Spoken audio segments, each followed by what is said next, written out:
Hello and welcome to News Central TV. I'm Darshan Usman. The top stories at this hour. Central Bank of Nigeria raises monetary policy rate to 27.50%. Former Kogi State Governor Yahaya Bello reportedly presents himself to EFCC to answer corruption allegations. Armed masked men disrupt anti-government protests in Malawi. Details of these stories and more coming up shortly.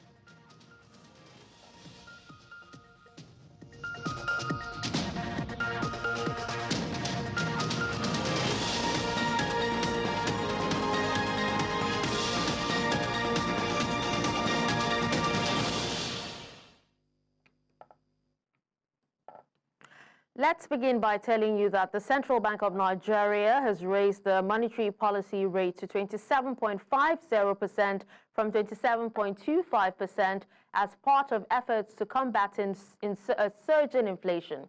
Now, this followed the meeting of the Monetary Policy Committee of the Central Bank of Nigeria. The monetary policy rate measures the benchmark interest rate. The CBN Governor, Yemi Cardoso, announced this in Abuja on Tuesday during the last MPC meeting of the year at the Apex Bank's headquarters. Cardoso said the MPC voted unanimously to raise the MPR by 25 basis points from 27.25% to 27.50% and retain the cash reserve ratio at 50% for deposit money banks and 16% for merchant banks.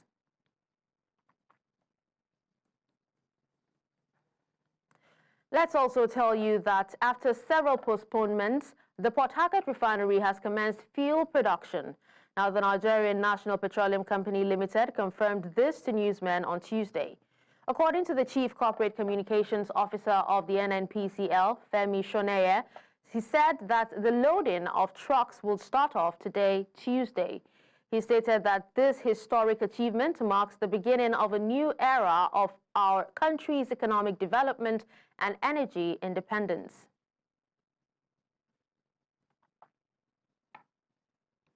Away from that, former Governor of Kogi State, Yahaya Bello, has reportedly honored the invitation of the Economic and Financial Crimes Commission over alleged misappropriation of funds. News Central gathered that he went to the office with his lawyers on Tuesday morning and not with the current governor of Kogi State, Usman Ododo, as he did earlier when he went to the anti-graft agency's office unannounced, taking the EFCC by surprise. Now, the latest development follows the Supreme Court judgment which dismissed the case filed by some states challenging the constitutionality of the anti-graft agency. There were insinuations last week that he was going to visit the EFCC, but the former governor's aide at media aides did not respond to inquiries on the information. At the last hearing on November 14, the EFCC had sought for adjournment till tomorrow, which is Wednesday, November 27, in the fresh case it instituted against Bello, saying that the 30-day window was still running for the summons earlier issued. The EFCC, however, admitted his co-defendants, Umar Orisha and Abdul Salami Hudu, to administrative bail and prayed the court for extension of time for the first defendant to appear. The federal government has announced plans to deploy additional military personnel and formations to states affected by the activities of the Lakurawa sect as part of intensified efforts to combat the terrorist group. This was disclosed by Colonel Ahmed Usman, retired Special Advisor on Security Matters to Sokoto State Governor Ahmed Aliyu. Usman revealed that the government's decision followed the November 8th attack on Mera village in Kebbi State, where 17 residents were killed.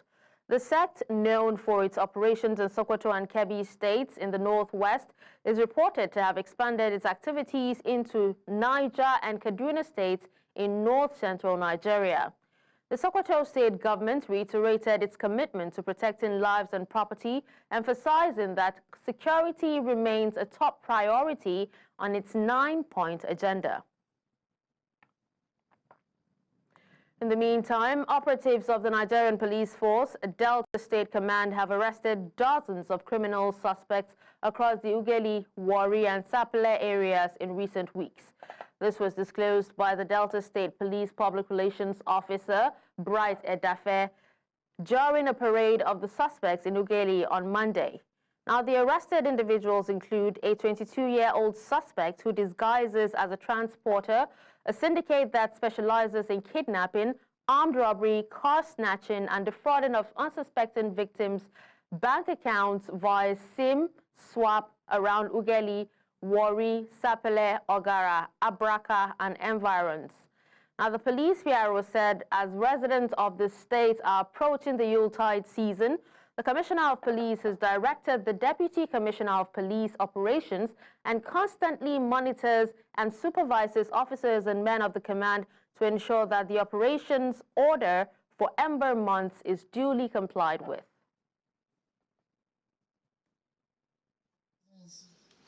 A locally fabricated cut-to-size gun, 3 pop-action guns. These are drugs that we are talking about. I wonder what they are doing with this. These are codeine, completely banned. And this is what some of our youth feast on. It's terrible, and I hope that God comes to our rescue because it is a very big deal. These are wheats suspected to be Indian hen, and this is how it's usually packed for sale. We have about 70 rounds of free rifle. This is size gun, and as you can see, this intelligence yielded result as on the 18th of November 2024, operative of the CP Special Assignment Team effected the arrest of a notorious gang member, namely Gostine Ajuba. Is aged 41 years old. He was arrested at Wellington Road, Mosoga, Ethiop East local government area of Delta State. Upon interrogation, he led the operative to their hideout, situated in one of the towns in Mosoga, where they usually keep their weapons. I'm arrested because of a kidnapping issue. Now that you have been arrested, how do you feel? Baba, in the first place, you get some kind of things you go do. Even you yourself, you go like, how go fit stop? How go fit stop? But your mind will tell you, say, the only way you go fit stop now when hand go touch you. And you yourself, you know when hand touch you. How you go to stop? So as hand don't touch you now, you go stop, Abi? I say and say, with like this, Baba, a big regret a day. And I promise say, if opportunity do of second chance, I promise myself, say, I'm not going to do this kind of thing. Away from that, Edo State Governor Senator Monday Okpeolo has ordered the immediate dissolution of the Local Government Service Commission. The announcement was made on Monday in a statement by the governor's chief press secretary, Fred Itwa, who explained that the move aligns with the government's broader efforts to streamline operations and enhance the performance of public sector institutions. Now, Governor Okpeolo reassured the public that the dissolution will not disrupt any ongoing official activities and pledged to work closely with stakeholders to restructure the commission for improved effectiveness. He reiterated his administration's commitment to transparent governance, emphasizing that these reforms aim to deliver better services and dividends of democracy to the people of Edo State. In the meantime, the Economic and Financial Crimes Commission has placed former Edo State Governor Godwin Obaseki on its watch list as it investigates transactions, including contracts awarded during his 8-year tenure. Now, Obaseki, who left office on November 12, had previously claimed that the EFCC intended to arrest him after his tenure. This development follows the establishment of a 14-member state assets verification committee by his successor, Governor Monday Okpeolo, to scrutinize his administration. Earlier, on November 2nd, the EFCC arrested 5 officials from Obasaki's administration, including the Accountant General, Julius Anelu, over alleged massive withdrawals from the state treasury within a short time frame. And despite these developments, Obasaki has maintained his willingness to cooperate with the EFCC, saying he is not afraid of a probe and was ready to account for his stewardship. Governor Caleb Mutfwang has presented the Plateau State Medium-Term Expenditure Framework and Fiscal Strategy Paper for 2025 to 2027, along with the 2025 Appropriation Bill to State House of Assembly.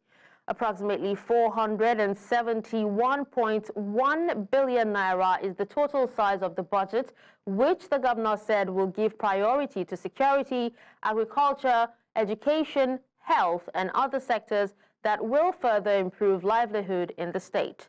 Correspondent Chizoba Nyongwe tells us more.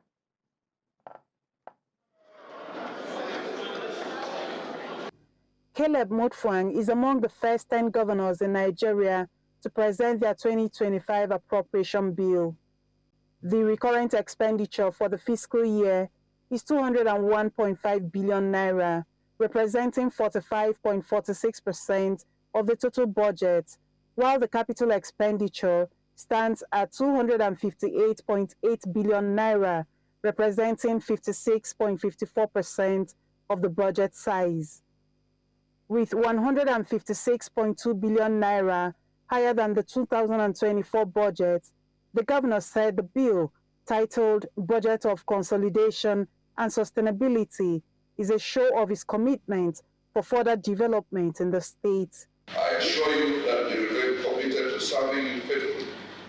I will not be distracted by any threats to our democratic ideals. I wish to inform this honorable House that the implementation of the budget will still be anchored on the present Plateau State Strategic Development Framework of 2023 to 2027, which is encapsulated in 3 pillar policies. 1, peace, security, and good governance. 2, sustainable economic revival. And 3, physical infrastructure development. He is hopeful the Assembly members will ensure the budget receives swift attention, scrutiny, and speedy passage. I sincerely trust that this budget will receive the attention and scrutiny it rightly deserves. As you carefully examine the budget, Mr. Speaker, I humbly request your cooperation and understanding in ensuring its prompt passage. A swift approval will enable us to initiate the implementation of these vital projects without delay. Speaker of the Assembly assured the commitment of the legislators in contributing to the growth of Plateau State. Today, we want to assure His Excellency, the Executive Governor of Plateau State, that this honorable House will look at the budget and do the necessary scrutiny as usual. But it should be noted that this institution remains resolute. We will never be disgraced, abused, or ridiculed in the name of creating seamless working relationship. The people of Plateau State, as well as the governor, are now waiting on these legislators' swift approval and passage of the 2025 budget. In Jos for News Central, Chizoba Anyui. Welcome back and thank you for staying with us. Lagos State Governor Babajide Sanwo-Olu has suspended his senior special assistant on print media, Wale Ajetumobi. Now, this was disclosed in a statement issued on Tuesday by the governor's special advisor on media and publicity, Boyega Akosile. According to the statement, Ajetumobi, who was suspended after falsifying information about a previous occurrence on his personal X account, recalled that an online media on Sunday, November 24th, 2024, reported a tweet by him, tweeting as Ridwani, in which he revealed that arsonists who burned down the television Continental station in Lagos during the heat of the 2020 NSAS protest had been hunted down and executed. Now, the suspended aide also stated that one of the executed arsonists was a young boy who traded in cooking gas around the Ketu area of the state. Governor Babagana Zulum of Borno State has commenced the distribution of federal government palliatives to residents impacted by recent flooding in parts of the state. Now, during visits on Sunday and Monday, Governor Zulum assessed the widespread damage in Gamborunga land surrounding areas where devastating floods isolated communities for 4 months and caused extensive destruction to homes, infrastructure, and farmland. Now, in a statement issued by Borno Community Watch, the governor emphasized his commitment to delivering critical relief materials to those in need and expressed heartfelt sympathy for the challenges faced by affected residents. The United Nations Office on Drugs and Crime has expressed worry over the increasing rate of violence against women and girls, with over 1 million recorded cases between 2022 and 2023. The UNODC country representative for Nigeria says that 1 in 12 women experience femicide annually, with the actual figures likely being much higher. Our correspondent Joshua Marai reports. The Office of the Senior Special Assistant to the President on Citizens and Leadership, in collaboration with the United Nations Office on Drugs and Crime, launching the commencement of the 16 Days of Activism campaign in Nigeria's capital, Abuja. The event brought together members from the diplomatic corps, government officials and gender rights advocates under one roof. In his address, the UNODC representative in Nigeria expressed the need for African countries to enhance data collection on gender-based violence against women. 89,000 women, girls intentionally killed in 2022, the highest in 2 decades. Over 1 million crimes related to violence against women and girls were recorded in 2022-2023, accounting to 20% of all police recorded crime. At least 1 in 12 women become victims each year. Unfortunately, most African countries lack data on femicide. The Senior Special Assistant to the President also called for increased participation from both the government and citizens in the fight against gender-based violence. Some of the ways in which citizens can join the fight against gender-based violence include enlightening and educating others, supporting survivors, seeking policies which better address the scourge of gender-based violence, and taking action to seek the intervention of law enforcement in such cases when witnessed. I would thus like to urge other leaders similarly empowered and at different levels of the political structure within government and the political party system to prioritize women's participation and qualitative representation in power and decision-making, both through the ballot and via appointed positions. Beyond the 16-day period of activism against gender-based violence, other stakeholders emphasize the need for continuous effort to combat the menace. We shouldn't just end it at the point of talking, but after today, after the 16 days action, then we must also show it through our action wherever we find ourselves so that we can end this menace. Stakeholders at the gathering reviewed that tackling the menace of sexual and gender-based violence requires a shift in both policies and society norms. They say that ensuring that women have access to public institutions is crucial to addressing inequality and empowering them to combat these challenges. In Abuja for News Central, I am Joshua Imarai. To education matters now, the federal government has directed tertiary institutions across Nigeria to set up sexual assault referral centers to tackle cases of harassment, gender-based violence, and students offering lecturers sexual favors in exchange for grades. The Minister of Women Affairs, Iman Suleiman Ibrahim, made the announcement during a national summit in Abuja organized by Alliances for Africa and the Committee on Gender Directors to launch the 16 Days of Activism campaign against gender-based violence. Now, the directive follows a recent case involving a female student, Ramota Olanloye, from the Federal University Oye-Ekiti, who alleged that a lecturer, Dr. Anthony Egbegbedia, failed her in 2 courses after she rejected his sexual advances. Suleiman Ibrahim emphasized the importance of timely interventions and survivor support through the proposed centers, which aim to create safer learning environments. She reaffirmed the government's commitment under President Bola Tinubu's renewed hope agenda to champion gender equality, combat gender-based violence, and ensure secure campuses nationwide. Meanwhile, the Ministry of Education has announced that any student found guilty of physical assault resulting in bodily harm will face indefinite suspension from unity colleges nationwide. In a memo signed by the Permanent Secretary, Nasir Gwarzo, the ministry stated that the decision was part of efforts to address the increase in cases of student-on-student violence. The statement emphasized the need for stricter penalties to curb the growing menace. Now, this follows a recent directive by the federal government suspending 13 students of Federal Government College, Enugu, for 6 weeks. The students were allegedly involved in bullying a senior secondary school 1 student, an incident that gained public attention after a disturbing video of the assault went viral on social media. The Executive Council meeting of the Federal Capital Territory has approved transitioning to ICT for schools in the Federal Capital, dry season farming, and several others. Now, the 9th Council, led by the Minister of the FCT, Nyesom Wike, met in Abuja, saying this transition will ensure that schools in the capital are brought to par with their counterparts globally and place the use of ICT at the center of the focus for post-primary schools in Abuja.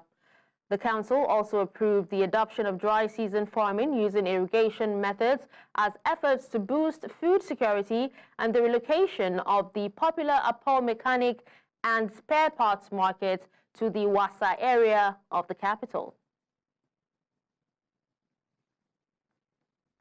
Transiting to ICT within schools in FCT is of a burning interest to the Honorable Minister. The world is going digital, and ICT has become the center of focus. And the Honorable Minister is deeply worried and interested in ensuring that schools in FCT, we cannot claim and call ourselves the federal capital, and when our schools are not brought at par as to what is happening across board. The Honorable Minister is indeed worried and sincerely in a hurry to ensure that most of our schools are digitalized, that our children begin to be brought into the ICT time and age, where the use of these facilities will become the new norm in our classroom interaction. For our students start learning digitally, it will ease a lot when they came to JAM and so other examinations, which I believe in the next few years, even WAEC and INECO will now come back to CBT examination. So that's why the Honorable Minister has approved to start procuring digital laptops and distribute to our senior secondary schools for this purpose. The rainy season has come to an end. We are going into dry season farming, that is irrigation farming.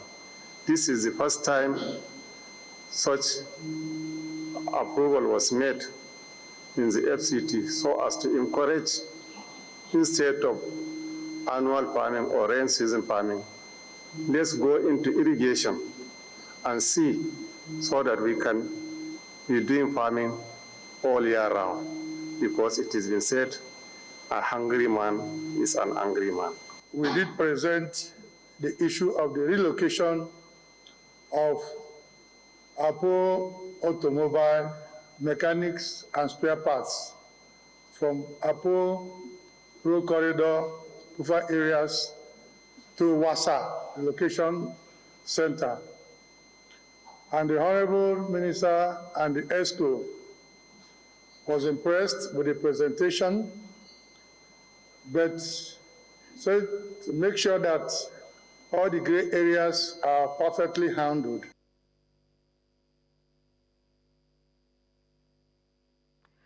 The National Agency for the Control of AIDS has called for increased collaboration with stakeholders to eliminate stigma against persons living with HIV and implement actions that will end mother-to-child transmission of the infection by 2030. Now, the agency expressed concern that despite efforts in the past, progress has remained poor thus the need to empower vulnerable persons to be able to access life-saving services. Our correspondent, Idong Joseph, has more on this. With an estimated 2 million people living with HIV in Nigeria, the need to end mother-to-child transmission of the virus has become more apt.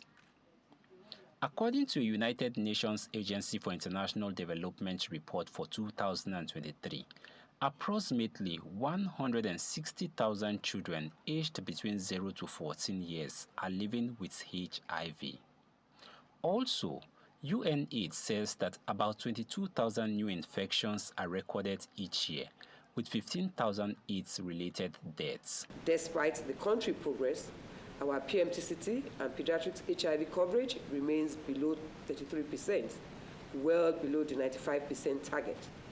Following comprehensive data analysis in 2021, we joined the Global International Initiative and developed the Global Alliance Action Plan to end AIDS in children. However, in recent years, Nigeria has witnessed a reduction in new HIV infections among citizens of reproductive age, hence the need to sustain this gain. Reeling out activities to commemorate this year's World AIDS Day on December 1st, the National Agency for the Control of AIDS says that more measures have been put in place by the government to address the situation.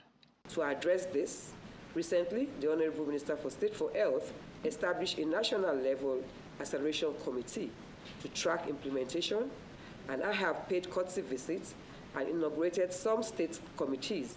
With this year's theme focusing on sustainability and ending AIDS in children, the United Nations AIDS and other HIV response agencies have called for collective action to ensure that every child is born HIV-free. Stopping babies born with HIV and AIDS, having access to quality and affordable services, it's a human right.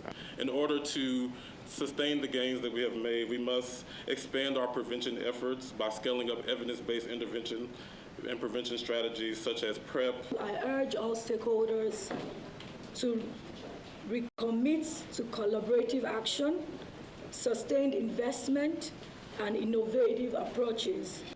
As part of efforts to maintain progress, stakeholders say that there is need to accelerate HIV response among children, adolescents, and other vulnerable populations. In Abuja for News Central, I am Idong Joseph.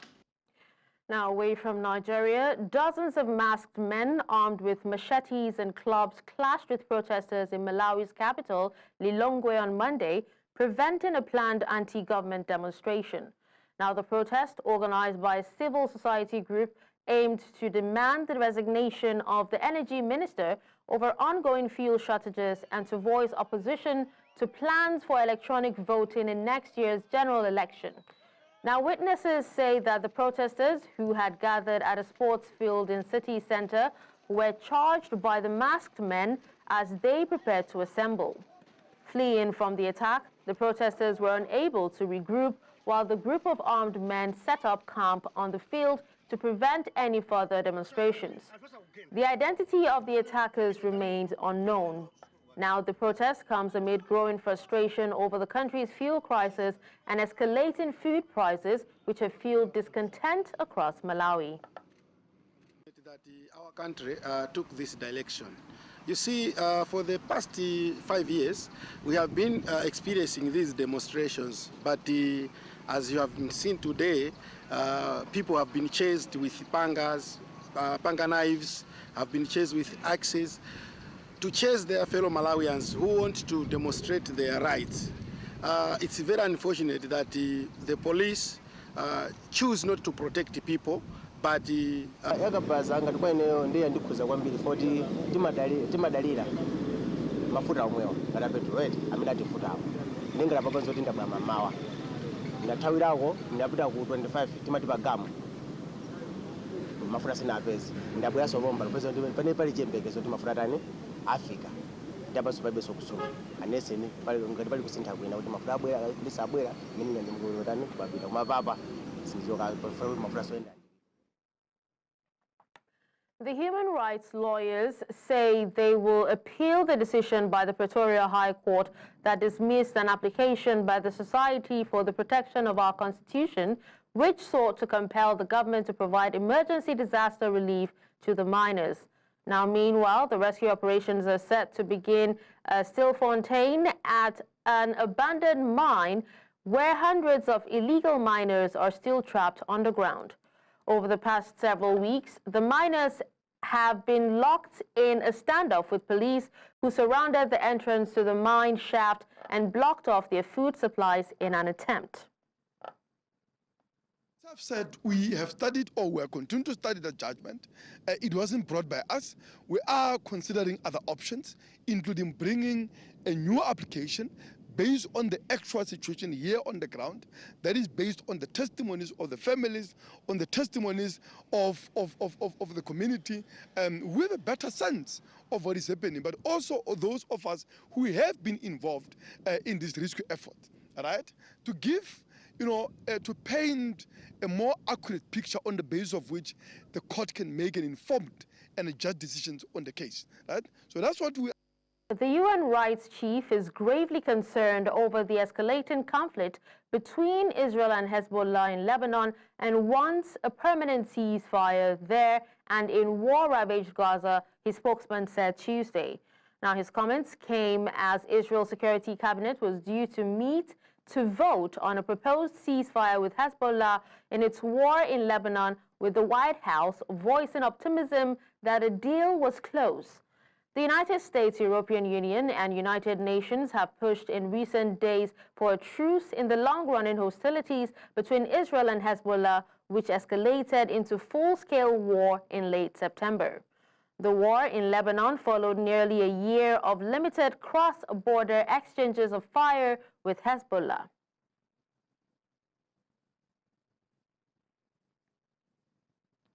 Now, for more on this, I'm joined by our international correspondent, Afia Hagen. Afia, now can you tell us what was the latest, or what is the latest on the potential ceasefire agreement between Israel and Hezbollah?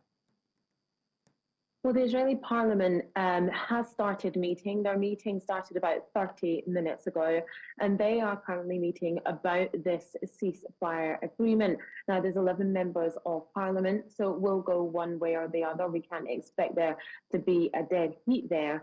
But they are looking to approve this US plan for the ceasefire with Lebanon this afternoon. Now, the Lebanese foreign minister has expressed a hope that the ceasefire deal might be in place this evening. We don't know if that will happen. And even as this ceasefire deal is being discussed, airstrikes are still continuing over Lebanon at the moment. All right, now, Afia, meanwhile, the hostilities continue in Lebanon, right? What can you tell us about that? Yeah, you're absolutely right. The hostilities are continuing. So Israeli strikes hit the southern suburbs of Beirut. This was shortly after the military issued an evacuation order in the area. And overnight, Israel carried out frequent attacks on Lebanon and Syria. The IDF has also said that Hezbollah launched their rockets at Israel's north. Hezbollah have not yet commented on that attack. Now, this is the largest wave of airstrikes on Beirut's southern suburbs for quite a while, probably since September. So some really, really heavy attacks and really heavy strikes happening overnight. At least one building collapsed. At least 3 people were killed and more than 20 people were injured. Also, this is according to the Lebanese Health Ministry. All right, Afia. Now, how close are we to a ceasefire agreement? And, when might it come into force? And the when is the really big question, especially for the Lebanese people. Over 3,500 people have been killed in the increased hostilities and about 15,000 injured. And they are the ones that are really wondering, look, when will the ceasefire come into place? Like I said, the Lebanese authorities have expressed a hope that the ceasefire might come into place this evening. We're hoping that it will be at some point this week, and it will have a 60-day initial period in which hostilities will cease, in which both sides will retreat from the borders in southern Lebanon. what could be a sticking point is Israel's hoping that there will be a clause put into agreement that they can strike back if Hezbollah strikes them at any time. And that's something that they are really, really pushing to be written into the agreement. That's what potentially could be a sticking point. So we're hoping, if not this evening, definitely sometime this week, the ceasefire deal will be in place. All right, well, thank you so much, Afia, for that update. Now, away from that, U.S. Donald Trump says he will hit China, Mexico, and Canada with new tariffs on day one of his presidency in an effort to force them to crack down on illegal migration and drug smuggling into the U.S. The president-elect said that immediately after his inauguration on 20th January, he will sign an executive order imposing a 25% tariff on all goods coming from Mexico and Canada. He also said an additional 10% tariff will be levied on China until the government there blocks smuggling of the synthetic opioid fentanyl from the country. If Trump follows through with the threats, it will mark a major escalation in tensions with America's three biggest trading partners. Hundreds of Mexicans have taken to the streets in Mexico City to demand an end to violence against women in a country with a long history of macho culture. Now, the United Nations estimates that about 10 women are killed every day in Mexico, which is led by its first female president, Claudia Sheinbaum. According to UN figures released on Monday, at least 85,000 adult and young women will be intentionally killed worldwide in 2023, an alarming level of deaths that could have been avoided.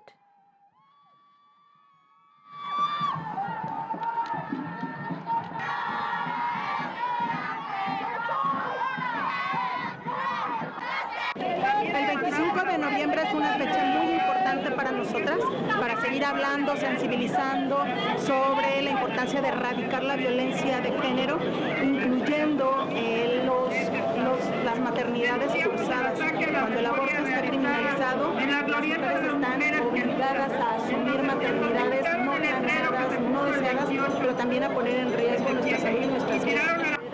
El día de hoy, 25 de noviembre, traigo una manta con el rostro de mi madre, que como menciono fue víctima de feminicidio en Ixtapaluca por quien en ese momento era mi padre.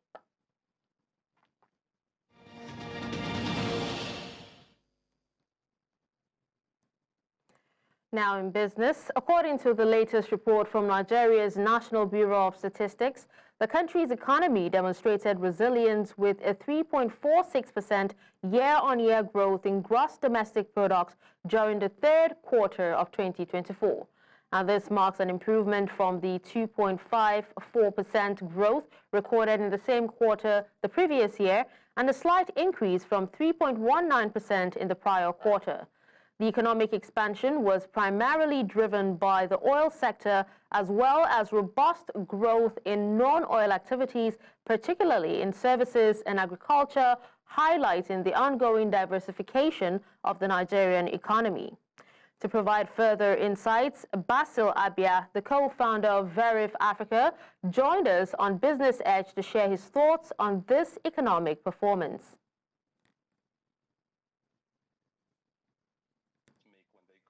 Climate negotiations. There's this assumption that we're going to negotiate climate, that we're going to negotiate climate finance, which is a mistake.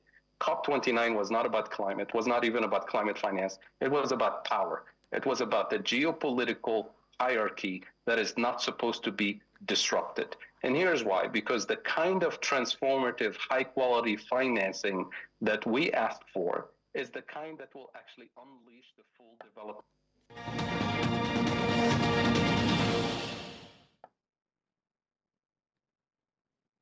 We apologize for that mix-up. Now let's move to the world of sports, where Zambia and Orlando Pride forward Barbara Banda has been voted BBC Women's Footballer of the Year. She received the most votes from readers of the BBC Sports website after a 5-player shortlist was announced last month.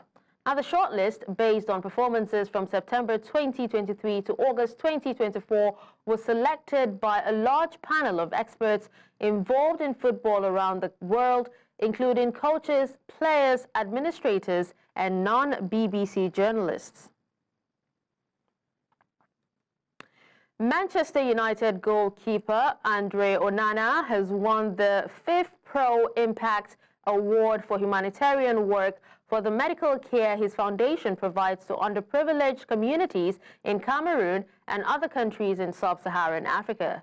Now, doctors have performed more than 1,200 surgical operations over the past 3 years in collaboration with the Andre Onana Foundation, which works with medical professionals to provide surgery and care for people, particularly children.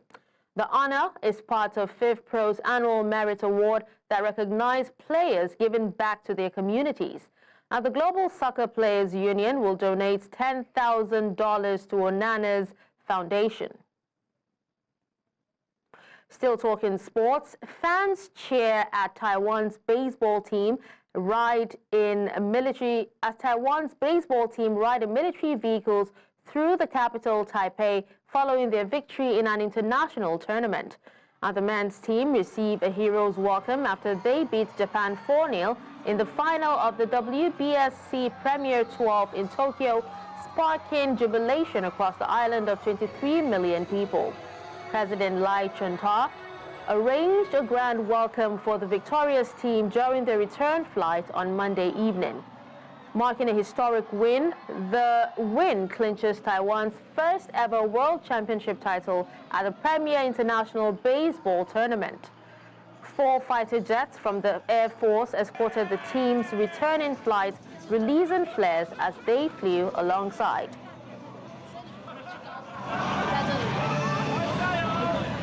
我要代表全国人民恭喜 Team Taiwan 所有台湾英雄为我国赢得第1座历史上世界级的冠军。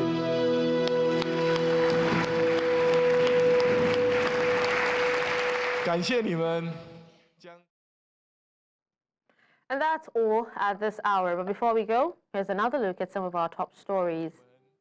We told you that Central Bank of Nigeria has raised monetary policy rate to 27.50%. We also told you that former Kogi State Governor Yahaya Bello reportedly has presented himself to EFCC to answer corruption allegations. Finally, you heard that armed masked men have disrupted anti-government protests in Malawi. You can watch News Central live on DSTV channel 422, Star Times channel 274, Avo TV, and YouTube. Many thanks for watching. I'm Darshan Usman.